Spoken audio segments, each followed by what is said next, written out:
And it does feel like the war on DEI, which we've been talking about in many of our other videos, the war on DEI that Elon and Trump and this administration have kind of taken up has given all of these people permission to back off the Bud Lighting of their own brands.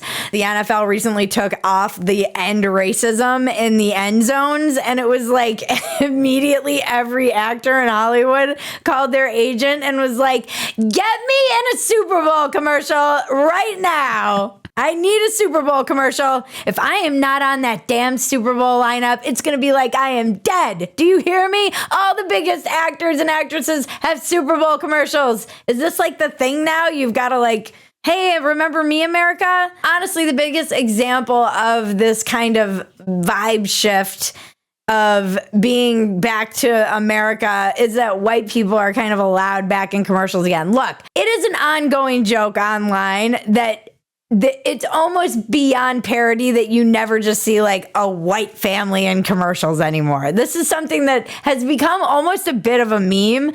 And when Trump was elected, there were a lot of viral tweets that were like, I wonder if white people are allowed in commercials again.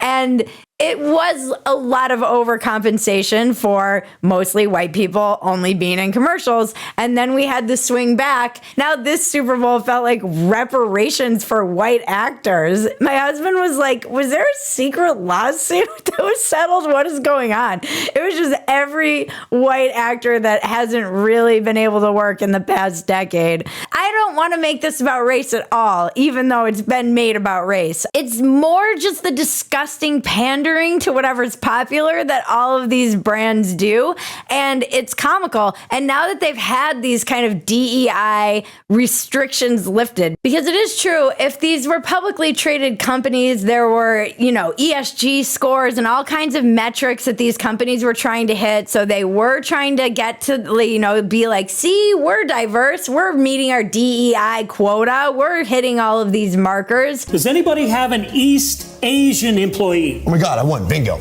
And the minute that this stuff is gone, you're like, oh, that's unsettling. It's just unsettling. There haven't been this many whites on TV since Charlottesville.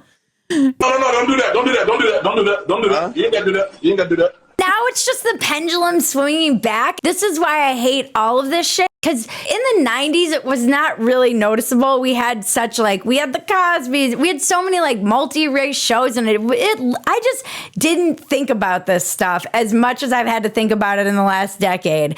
And you don't want to create conditions where people are like, we need more whites in commercials, which is kind of what it's been, even if it's as a joke. Or look how many white people there are in these ads now, which is exactly what was happening last night. It's not good when you have a bunch of white people rejoicing that the whites are back in commercials. Hey, will you cut the malarkey? Okay, I'm talking. There's a white man talking up here. Yeah.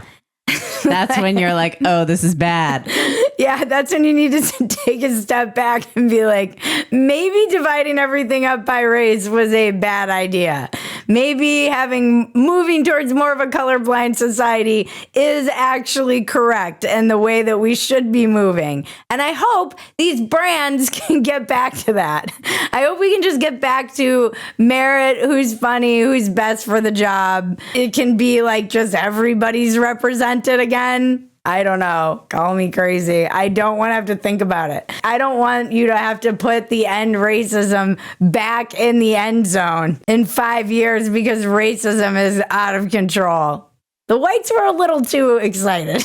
We don't want the whites to be getting all excited about, their whiteness. You've always said that. I've said this forever.